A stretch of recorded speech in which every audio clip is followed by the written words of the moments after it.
Hello students, आज हम फिर चैप्टर्स पर चलेंगे। Diversity in the living world. इसमें हमारा एक लेक्चर कंप्लीट हुआ था,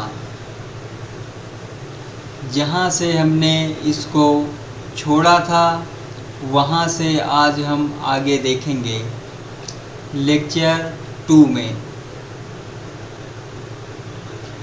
ओके, तो हम चलते हैं अपने सेकेंड लेक्चर की ओर। हमारा सेकेंड लेक्चर स्टार्ट होता है फ्रॉम हियर। दिस रिफर से। कहाँ से स्टार्ट होता है? हमारा second lecture this refers to biodiversity for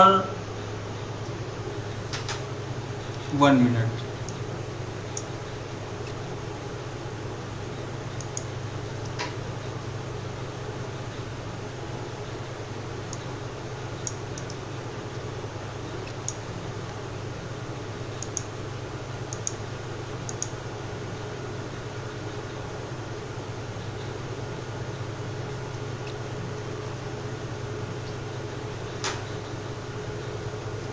हाँ, तो हमारा सेकेंड लेक्चर स्टार्ट होता है this refers to biodiversity are the number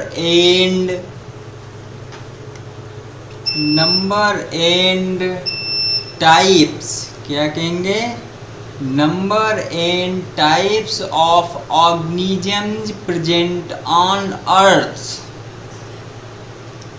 हम इसे बायोडाइवर्सिटी या अर्थ पर मौजूद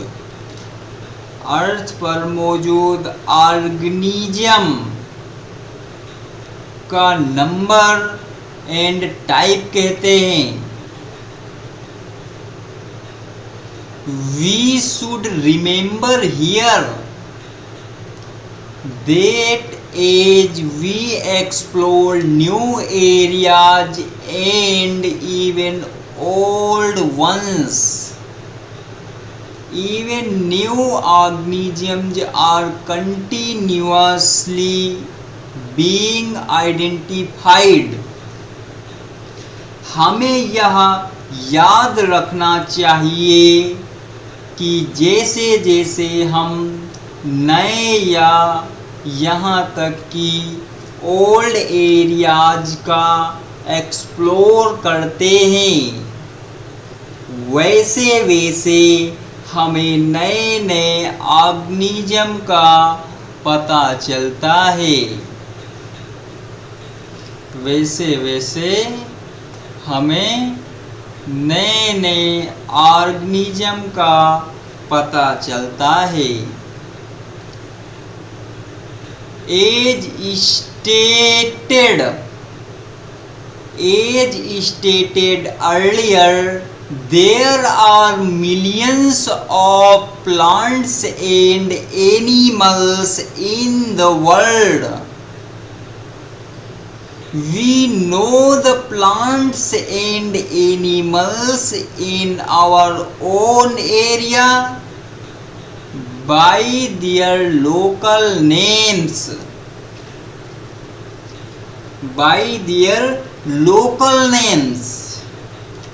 जैसा कि ऊपर बताया गया है कि वर्ल्ड में कई मिलियन प्लांट्स और एनिमल हैं। हम प्लांट्स और एनिमल्स को उनके लोकल नाम से जानते हैं। Further, these local names would vary from place to place, even within a country. ये लोकल नाम एक ही कंट्री के अंदर अलग अलग प्लेस के अनुसार बदलते रहते हैं। Next, probably you would recognize the confusion that would be created if we did not find ways and means to talk to each other. To refer to organisms we are talking about, यदि हमने कोई ऐसा तरीका नहीं निकाला जिसके द्वारा हम किसी ऑर्गेनिज्म के विषय में डिस्कस कर सके, जो शायद इससे कंफ्यूजन वाली कंडीशन पैदा हो सकती है। Hence,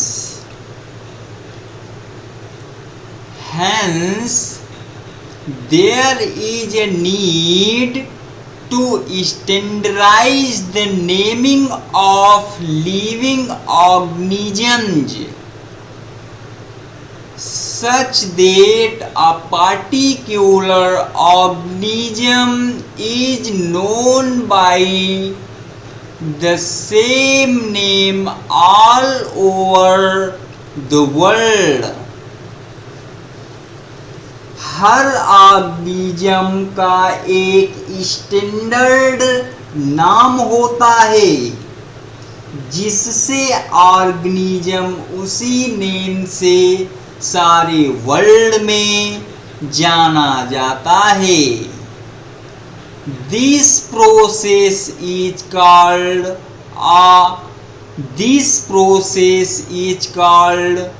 nomenclature. इस प्रोसेस को nomenclature कहते हैं। इस प्रोसेस को नामकरण की पद्धति कहते हैं। Obviously, nomenclature or naming is only possible when the organism is described correctly and we know to what organism the name is attached to.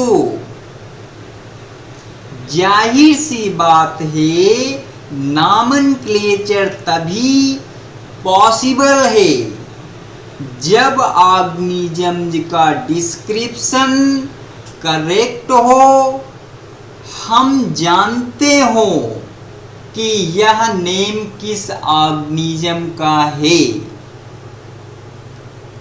यह नेम किस ऑर्गेनिज्म का है। दिस इज आइडेंटिफिकेशन, इसे ही आइडेंटिफिकेशन कहते हैं। तो स्टूडेंट आगे, in order क्या कहेंगे? इन order to facilitate the study, number of scientists have established procedure to assign a scientific name to each known organism. Study को सरल करने के लिए कई साइंटिस्ट्स ने अर्थ नोन ऑर्गेनिज्म को साइंटिफिक नेम देने की प्रोसीजर को बनाया। किसको बनाया? प्रोसीजर को बनाया।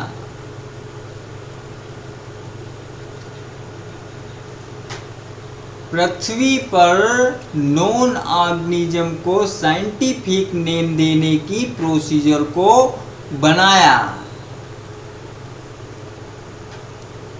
देन दिस इज, क्या कहेंगे, this is acceptable to biologists all over the world. इस प्रोसेस को वर्ल्ड में सभी बायोलॉजिस्ट्स ने एक्सेप्ट किया।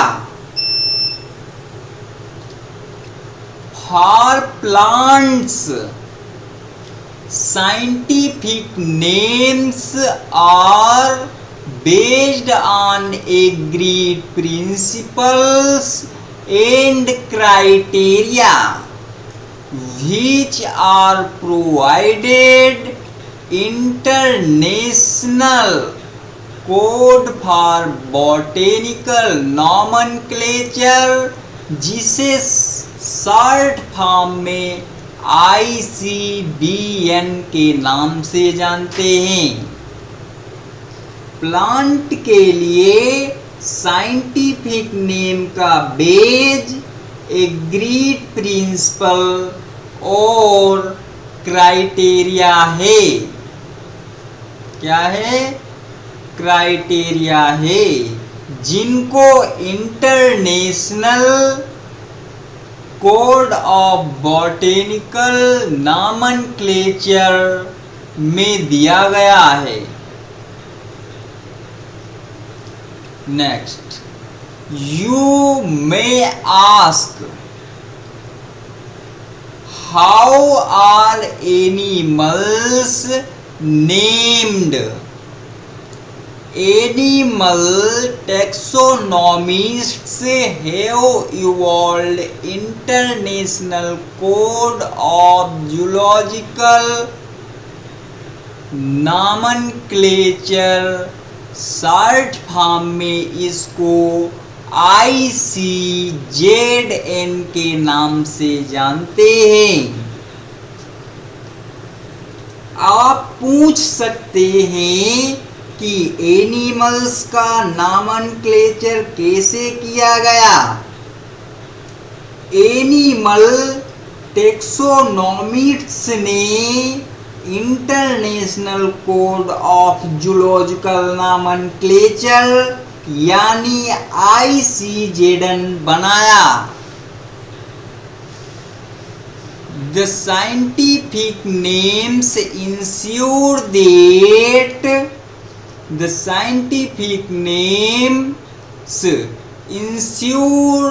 that each organism has only one name। Scientific name की यह गारंटी है कि हर ऑर्गेनिज्म का एक ही नाम रहे।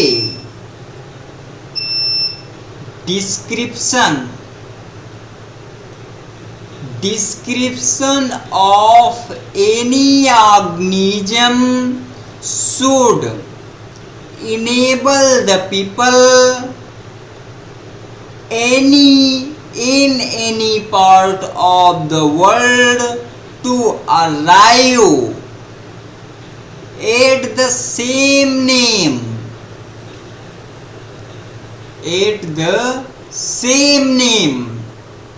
किसी भी ऑर्गेनिज्म के डिस्क्रिप्शन से वर्ल्ड में किसी भी पार्ट में लोग सेम नेम बता सके। They also ensure that such a name has not been used for any other known organism। वे यह भी इंश्योर करते हैं कि एक ही नेम किसी दूसरे अननोन ऑर्गेनिज्म का ना हो।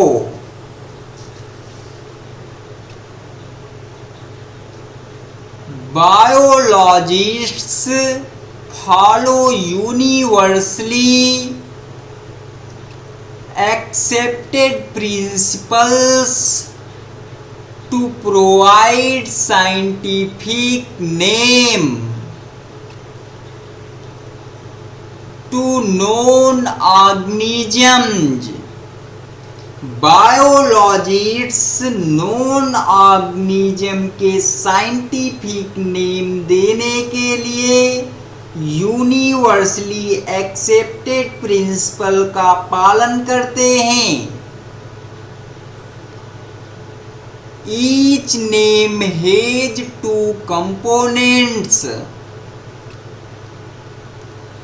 Number 1 generic name and number 2 specific name। हर नाम के दो कंपोनेंट होते हैं। नंबर 1 जेनेरिक नेम और number 2 specific epithet. And further this system of providing a name with two components is called binomial nomenclature। इस सिस्टम को जिसमें टू नेम के दो कंपोनेंट होते हैं उसे बाइनोमियल नॉमेनक्लेचर कहा जाता है। क्या कहते हैं? उसे बाइनोमियल नॉमेनक्लेचर कहते हैं। This naming system given by Carolus Linnaeus is being practised by biologists all over the world। इस नेमिंग सिस्टम को कैरोलस लिनियस ने दिया था। इसका यूज पूरे वर्ल्ड के बायोलॉजिस्ट्स करते हैं। This naming system using a two-word format was found convenient। दो वर्ड वाली नेमिंग सिस्टम बहुत सुविधाजनक है या होती है। Let us take the example of mango to understand the way of providing scientific names better। आओ आपको मैंगो के एग्जाम्पल द्वारा साइंटिफिक नेम देने की विधि को समझाएं। The scientific name of mango is written as Mangifera indica।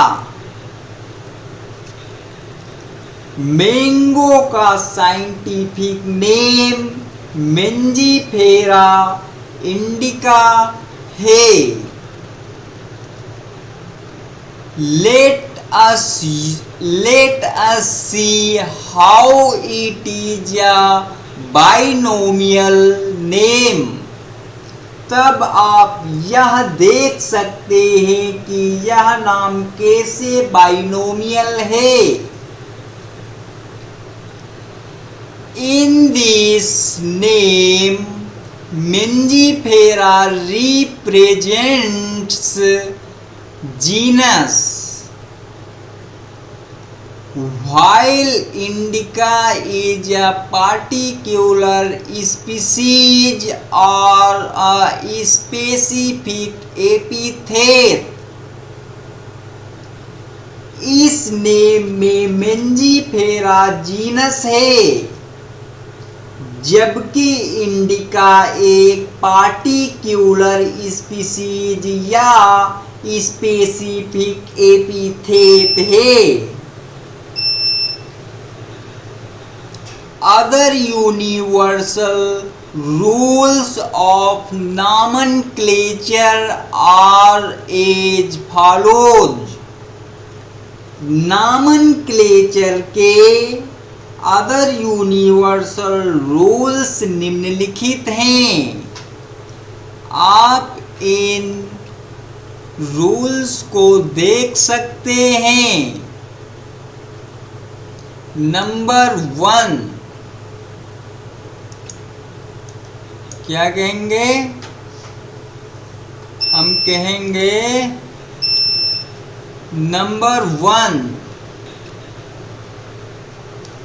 biological names are generally in Latin and written in italics. They are Latinized or derived from Latin irrespective of their origin.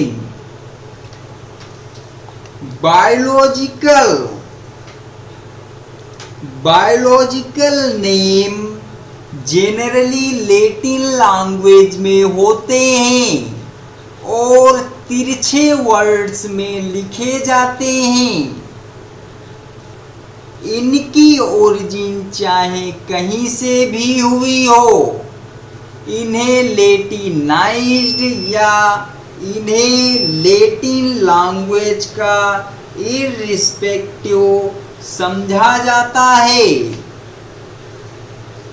Second number को हम discuss करते हैं। Second rule,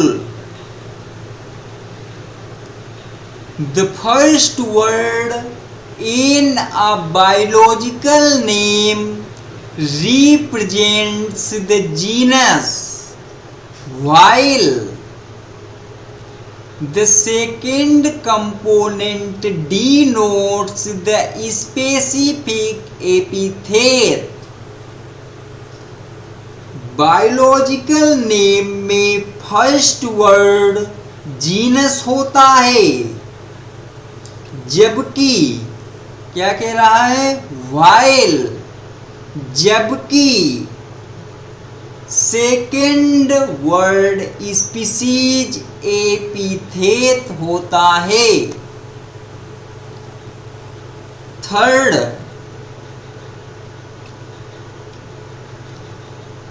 both the words in a biological name when handwritten are separately underlined or printed in italics to indicate their Latin origin.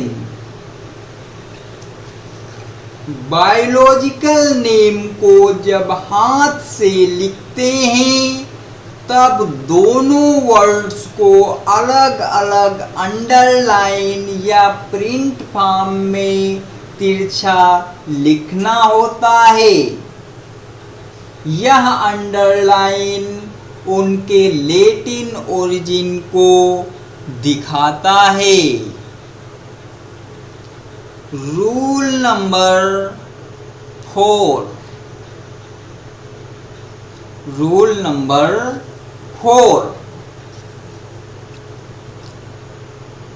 the first word denoting the genus starts with a capital letter while the specific epithet start with a small letter. It can be illustrated with the example of Mangifera indica. First word को genus name को बताता है। क्या कहेंगे? First word जो genus को बताता है, जीनस नेम को बताता है, वह कैपिटल लेटर में होना चाहिए, जबकि स्पेसिफिक एपिथेट में स्मॉल लेटर होना चाहिए। मेंजीफेरा इंडिका के एग्जाम्पल से इसकी व्याख्या कर सकते हैं। Next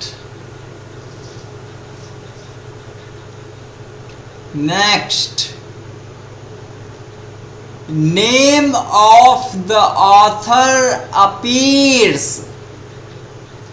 after the specific epithet that is at the end of the biological name and is written in an abbreviated form. Example Mangifera indica Linn. Specific epithet के बाद या बायोलॉजिकल नेम के एंड में ऑथर का नाम लिखते हैं और इसे एब्रीविएटेड फॉर्म में लिखा जाता है। एग्जाम्पल के तौर पर मेंजीफेरा इंडिका लिन को देख सकते हैं। It indicates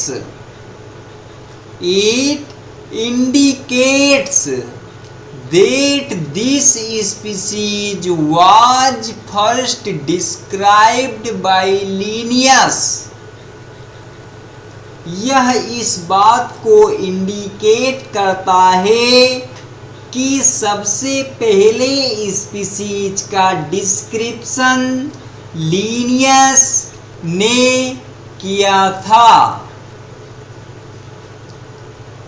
next, since it is nearly impossible to study all the living organisms, it is necessary to devise some means to make this possible. हालांकि सभी ऑर्गेनिज्म की स्टडी करना अलग अलग इम्पॉसिबल है, इसीलिए ऐसी डिवाइस बनाने की रिक्वायरमेंट है जो इसे पॉसिबल कर सके,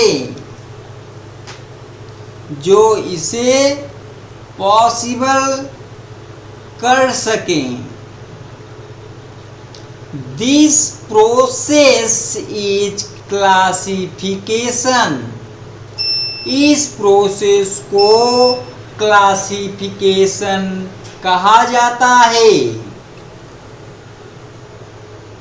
classification is the process by which anything is grouped into convenient categories based on some easily observable characters. Classification वह प्रोसेस है जिसमें कुछ इजीली ऑब्जर्वेबल कैरेक्टर्स के बेस पर कन्वीनियंट कैटेगरीज में क्लासीफाई किया जा सके। For example, we easily recognize groups such as plants or animals or dogs, cats or insects. For example, हम प्लांट्स या एनिमल्स एंड डॉग, कैट्स या इंसेक्ट्स को इजीली पहचान सकते हैं। क्या कह रहा है ये? कह रहा है we easily recognise groups such as plants और एनिमल्स और डॉग्स, कैट और इंसेक्ट्स। फॉर एग्जाम्पल, उदाहरण के लिए हम प्लांट्स या एनिमल्स एंड डॉग, कैट्स या इंसेक्ट्स को इजीली पहचान सकते हैं।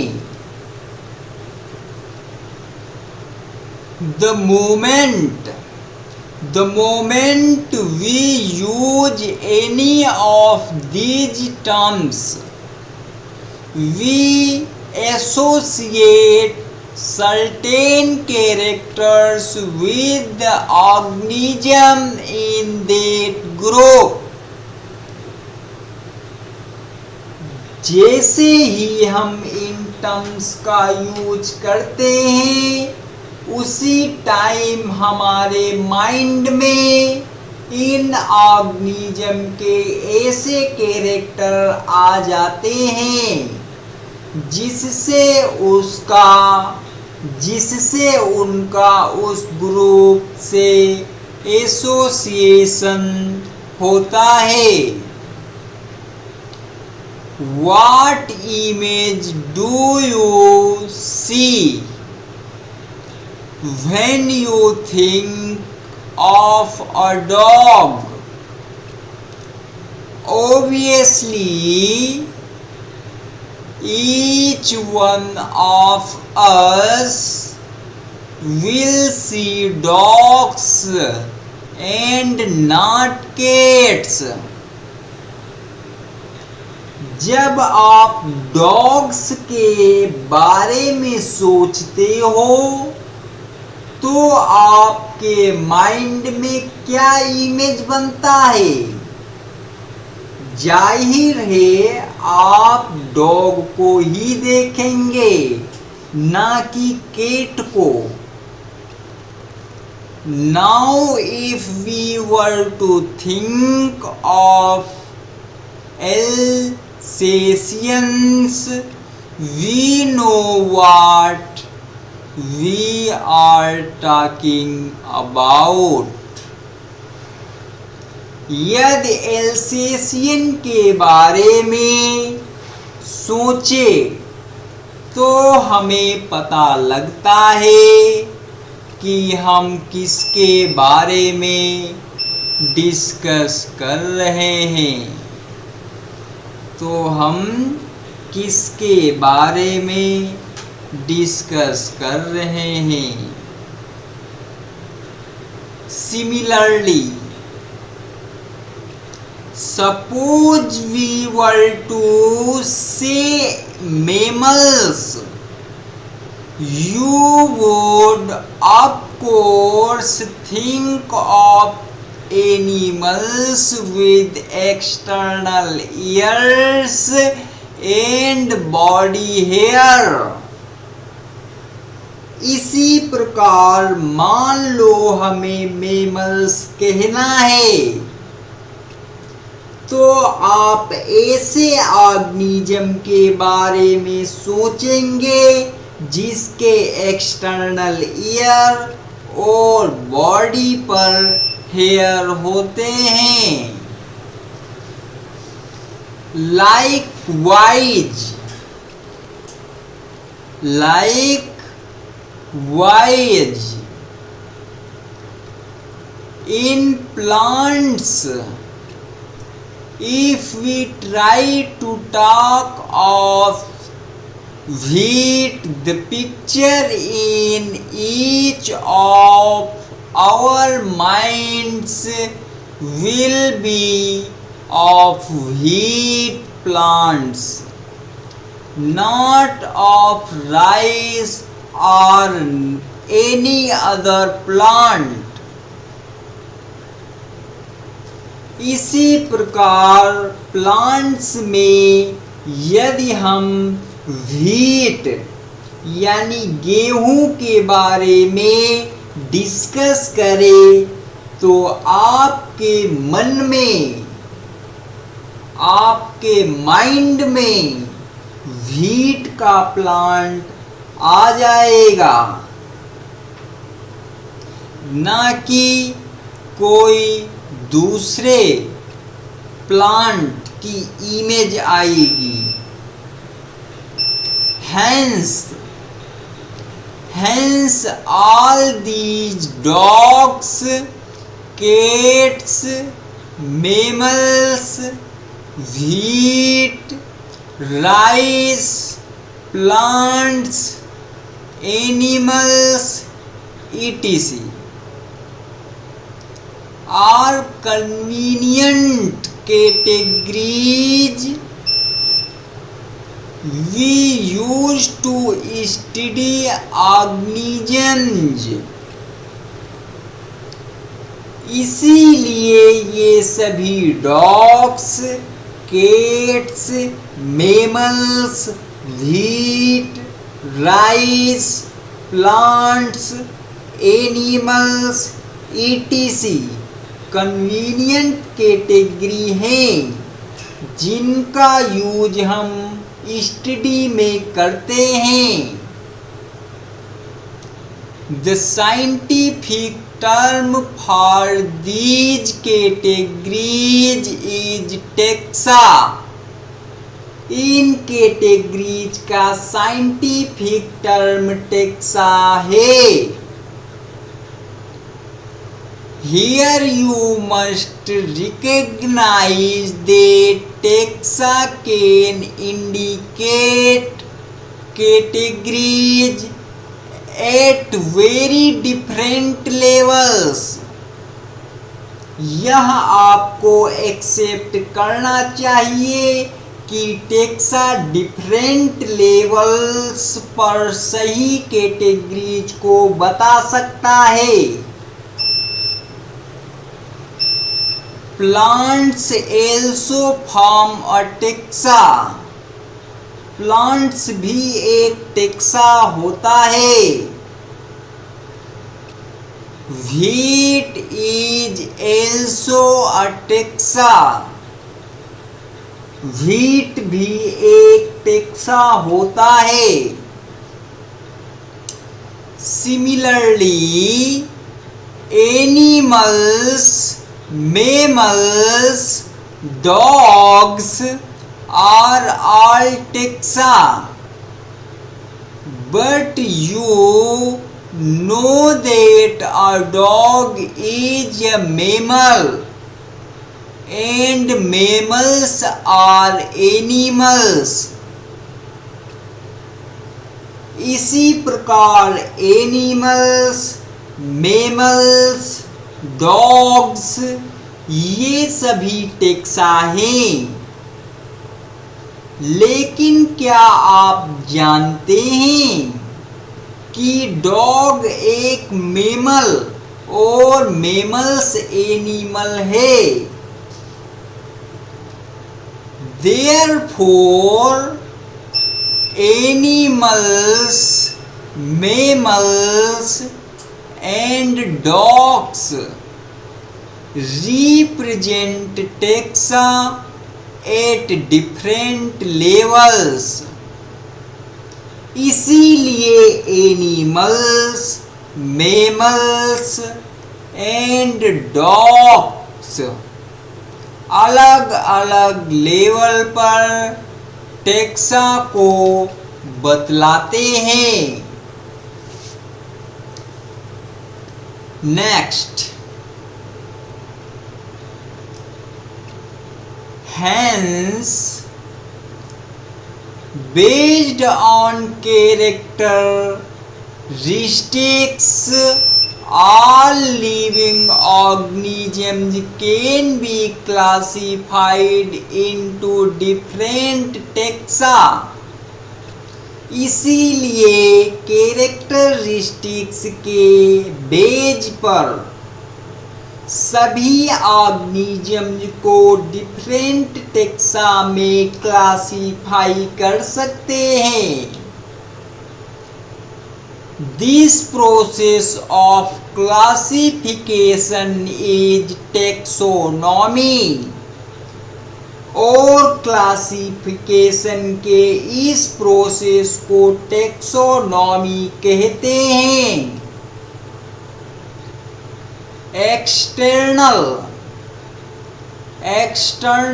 And internal structure also with the structure of cell development process and ecological information of organisms are essential and form the basis of modern taxonomic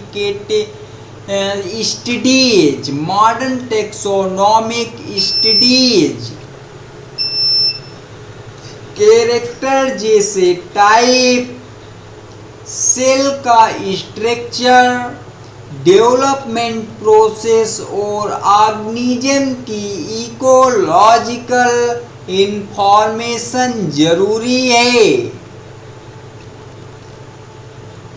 और ये modern taxonomic studies के आधार हैं। Hence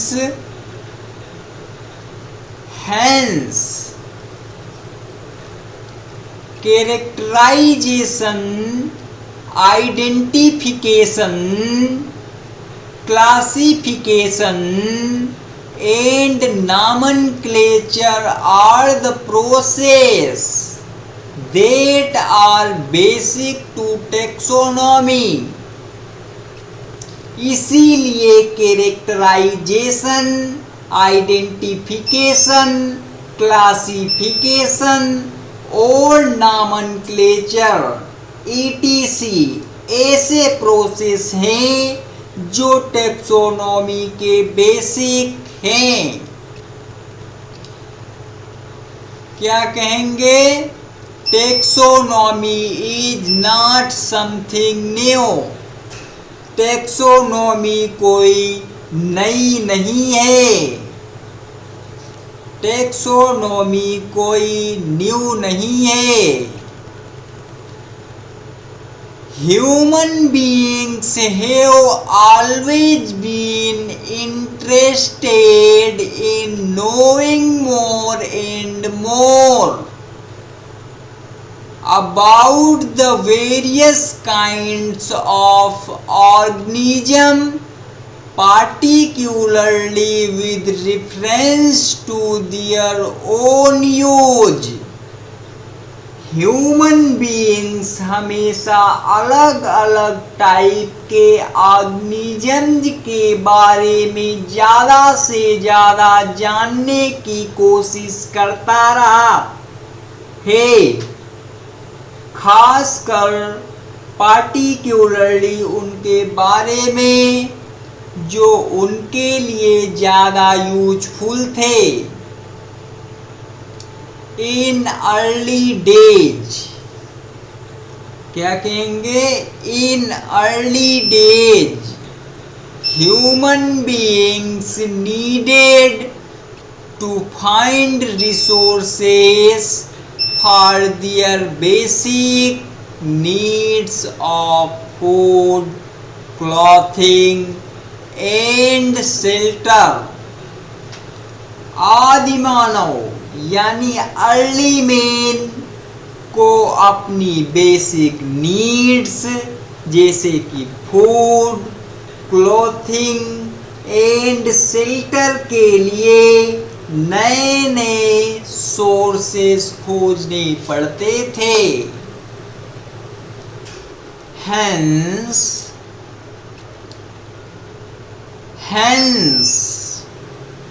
the earliest classifications were based on the usage of various organisms. इसीलिए अलग अलग organism के classification का आधार यूजेज पर बेस्ड था।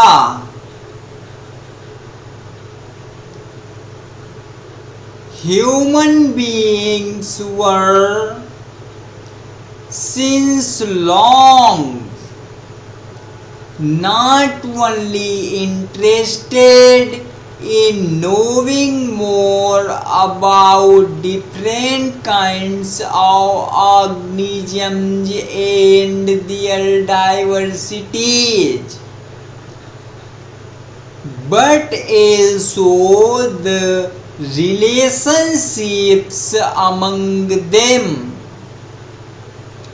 काफी टाइम से ह्यूमन अलग अलग टाइप के ऑर्गेनिजम्स के बारे में जानने और उनकी डाइवर्सिटीज सहित उनके रिलेशनशिप में इंटरेस्ट लेता रहा है।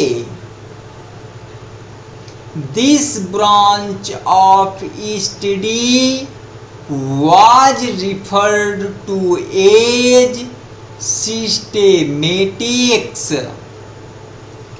स्टडी की इस ब्रांच को सिस्टेमेटिक्स कहते हैं। The word systematics is derived from the Latin word systema, which means systematic arrangement of organisms. Systematics word Latin word systema से आया है, जिसका मतलब है ऑर्गेनिज्म का सिस्टेमेटिक अरेंजमेंट। लीनियस क्या कहेंगे? Linnaeus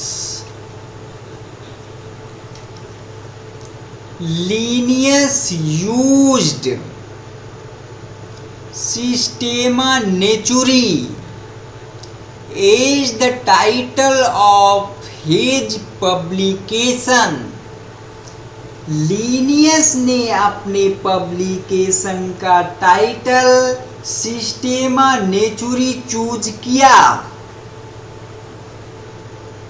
The scope of systematics was later enlarged to include identification, nomenclature and classification.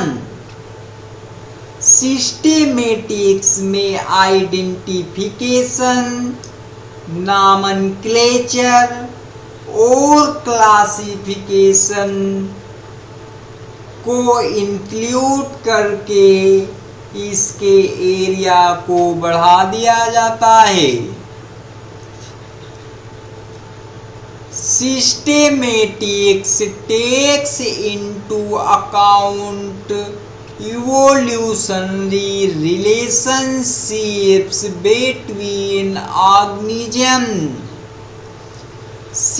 Systematics के ऑर्गेनिजम्स के इवोल्यूशनरी रिलेशनशिप्स का भी ध्यान रखा गया है। And further, नेक्स्ट पॉइंट को हम डिस्कस करेंगे 1.2। किसको? 1.2 यानी टेक्सोनॉमिक कैटेगरीज को देखेंगे। तो चलो स्टार्ट करते हैं। टेक्सोनॉमिक कैटेगरीज क्या क्या होती हैं उनके विषय में आज हम चर्चा करते हैं। Classification is not a single step process but involves hierarchy of steps in which each step represents a rank or category।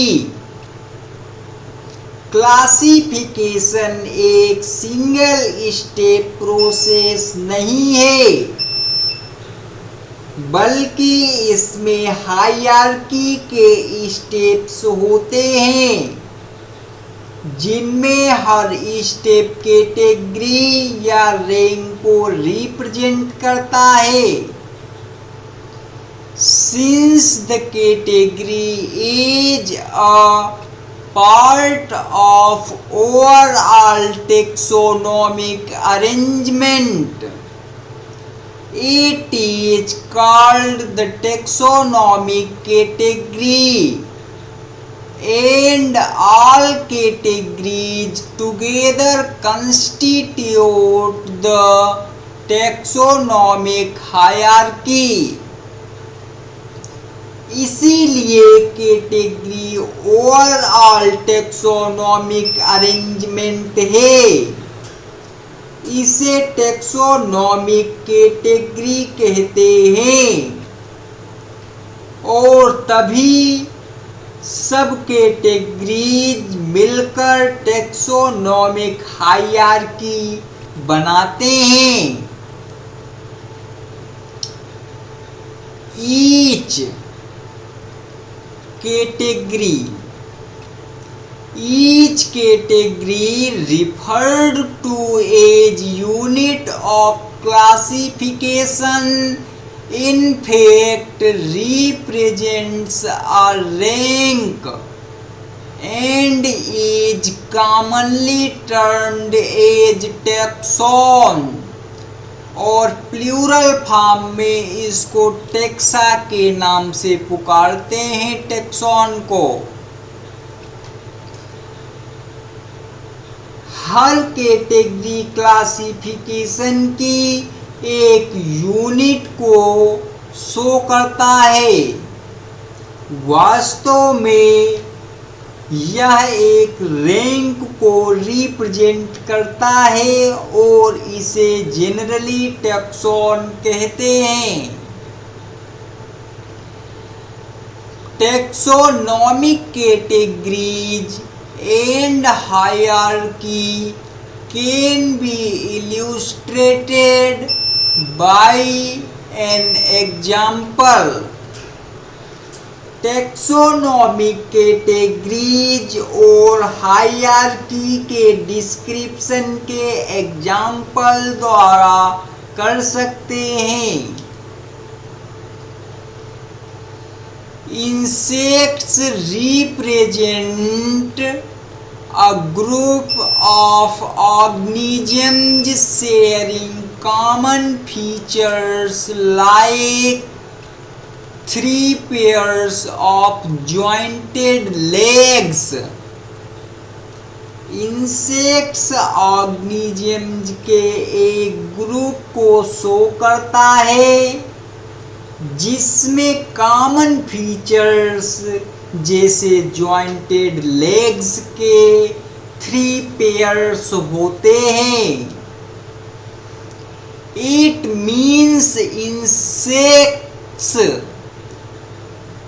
Are recognisable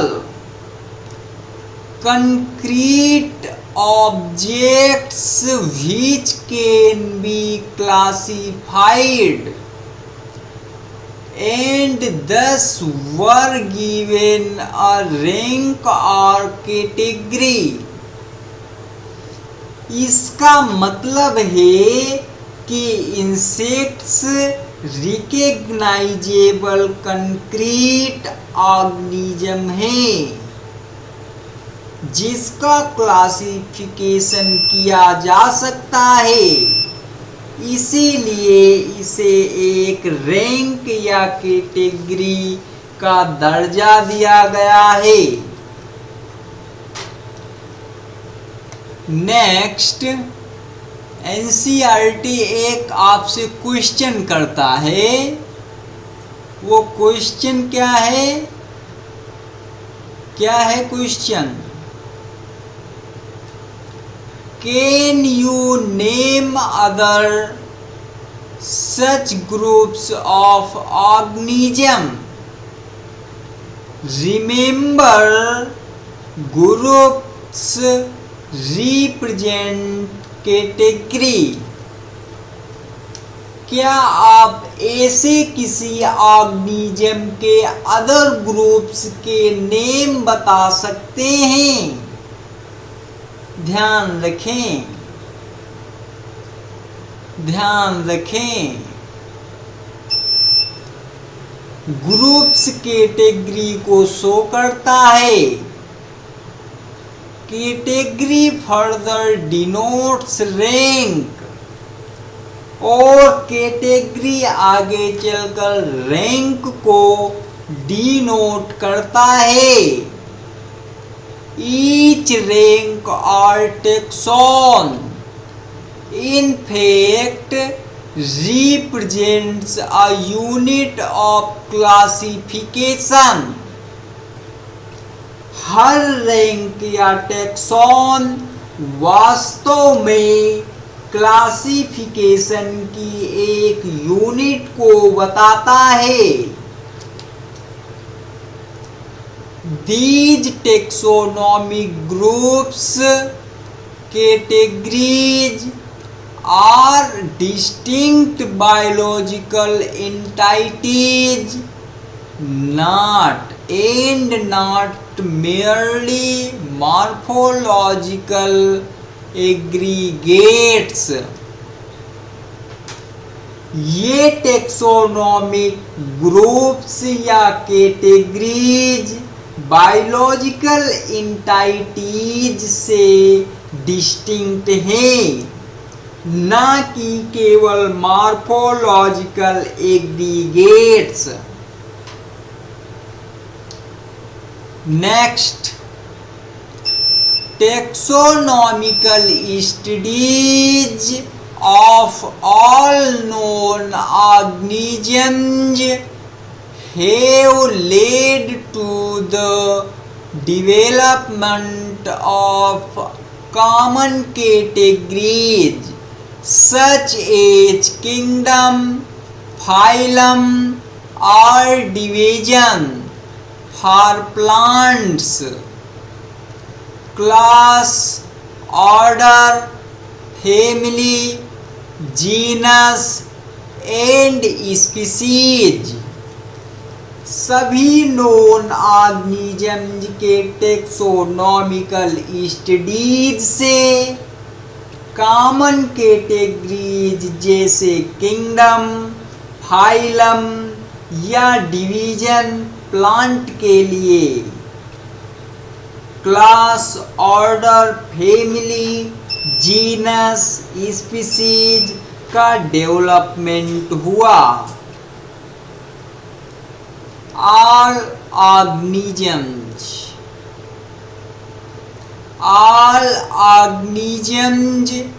including those in the plant and animal kingdoms have species as the lowest category। Plants और animals दोनों में species सबसे निचले category में आती है। Now the question you may ask this: how to place an organism in various categories? The basic requirement is knowledge or characters of an individual or group of organisms. अब आप यह question पूछ सकते हैं कि किसी ऑर्गेनिज्म को अलग अलग कैटेगरीज में कैसे रखते हैं। इसके लिए बेसिक रिक्वायरमेंट एक organism. Next, this helps in identifying similarities and dissimilarities among the individuals of the same kind of organisms as well as of other kinds of organisms. यह सेम टाइप के organisms and other type के organism में similarities और dissimilarities को identify करने में help करता है। अब हम नेक्स्ट डिस्कस करेंगे स्पीसीज,